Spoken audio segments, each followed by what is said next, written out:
In today's video, we are going to look at the miracle of Jesus walking on water in the Bible.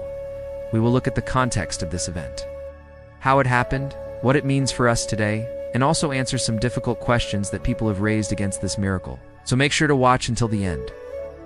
The Bible tells us in John chapter 6, verse 16, when even the evening had come, his disciples were all in one place by the sea, and he said to them, "Let's go over to the other side." So they left the crowd and came to themselves alone in a boat. And immediately Jesus made his disciples get into the boat and go before him to the other side. And in verse 18, when he had sent them away, he departed himself from there. But when the evening had come, he was there alone. But the boat was now in the middle of the sea, tossed with the waves, for the wind was contrary. So it was late in the night that Jesus walked to them, walking on the sea. Now, many people try to explain away the fact that Jesus could walk on water by saying that the sea must have been a very calm sea. However, the text says the exact opposite. The text says that the wind was contrary, meaning that a storm was raging and the boat was being tossed with the waves. This proves that Jesus walked on water during a storm. So what do you think? Do you think that you could walk on water during a raging storm? In Matthew chapter 14, verse 23, it says that after the Lord had sent the multitude away, he went up on a mountain to pray. And when evening had come, he was there alone. But the boat with his disciples was at that time many furlongs from land, beaten by the waves, for the wind was contrary. Again, here in Matthew, it says that the wind was contrary and that the boat was being beaten by the waves, which proves that this was a raging storm. Some people might say, well, if the wind was blowing towards the land, then the disciples would have been safe. However, this is not true, because being tossed about in a raging storm like this is not something that any captain would want to experience. The safety of the disciples was not an option in this situation. Their only hope was to make it to land as fast as possible to escape the storm. And who wouldn't be afraid in this situation? I mean, if you were in a small fishing boat in the middle of a raging storm, what would you do? You would cling on to whatever life raft or piece of wood you could find, because your life depends on it. And that's exactly what the disciples did.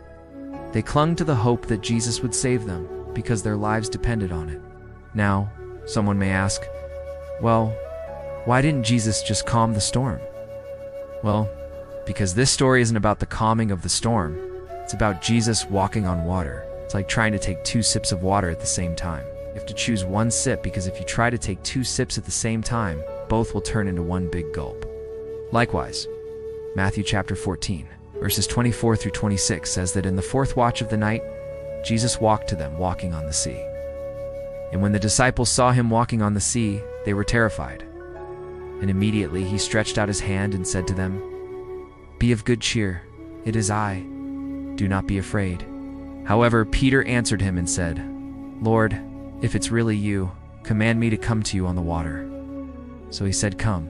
And when Peter had stepped out of the boat and walked on the water, he noticed the strong winds blowing, and he became afraid and began to sink.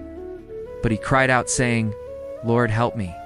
This passage shows us that the disciples were terrified when they saw Jesus walking on the sea, and they asked him to show them a sign that it really was him. And what did Jesus do? Gave them a sign, told Peter to step out of the boat and walk to him. However, once Peter stepped out of the boat, he realized the gravity of the situation. He saw the wind and the waves, and he began to be afraid, and he started to sink. Some people ask, why did Peter start to sink? Well, the reason is simple. Peter took his eyes off of Jesus and focused on the situation. You see, Peter was looking at the waves and the wind, and that's why he began to sink. If he had kept his eyes on Jesus, he would have been fine, because Jesus had promised to be with him. However, the moment Peter looked away from Jesus, that's when he started to sink. And the reason why he sank is the same reason why most Christians fail in life. You see, when God calls you to do something, he will never leave you or forsake you. But sometimes we look away from Jesus and focus on our problems, and that's when we start to fail. You may be going through a situation right now where you feel like you're sinking. But I want to remind you, keep your eyes on Jesus. Don't look at the problem. Don't look at the past. Don't look at the future. Look at Jesus.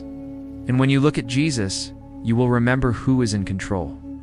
After Peter started to sink, he cried out to Jesus, And Jesus reached out his hand and grabbed him and said, "Oh, you of little faith, why did you doubt?" Some people might say, why didn't Jesus just save Peter earlier? Well, because he wanted to teach him a lesson. You see, sometimes God allows us to go through hard times so we can learn valuable lessons.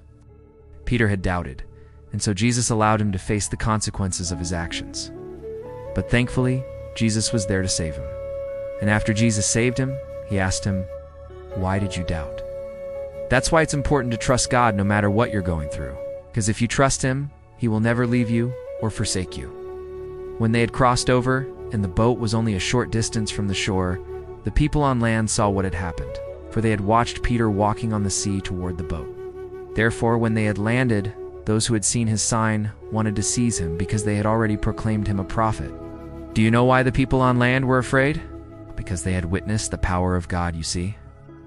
When the people witnessed Jesus walking on the water, they knew that they were standing in the presence of greatness. And when you witness the greatness of Jesus, you will either fall down and worship him or run away in fear. There is no middle ground. Many people try to explain away the miracles of Jesus, but the truth is, if you try to explain away the miracles of Jesus, you will end up explaining away the existence of Jesus himself. You see, when you look at the miracles of Jesus, you see the power of God. And when you see the power of God, you can't help but fall down and worship him. The miracles of Jesus are not myths, legends, or fairy tales. They are historical facts.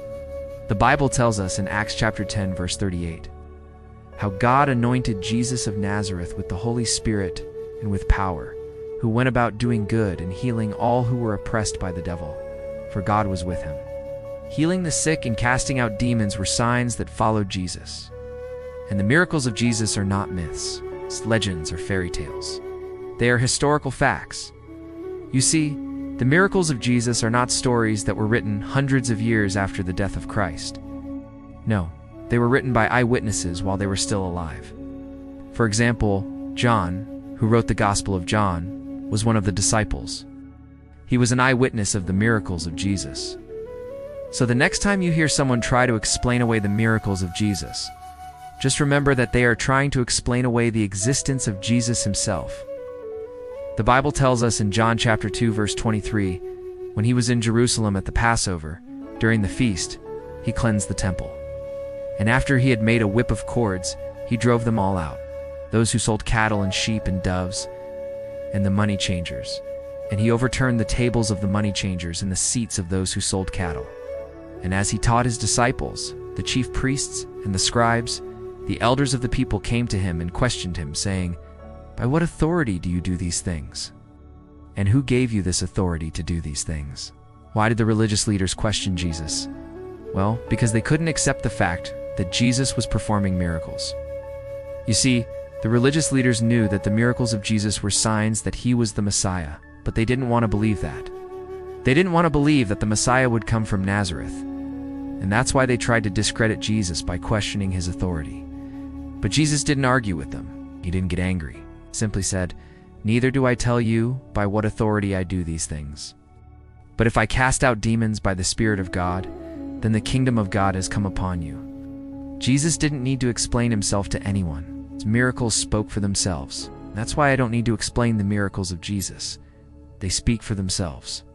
The Bible tells us in Romans chapter 1, verse 16, "For I am not ashamed of the gospel of Christ, for it is the power of God to salvation, for everyone who believes, for the Jew first, and also for the Greek." The gospel is the power of God to salvation for everyone who believes. Thank you for watching.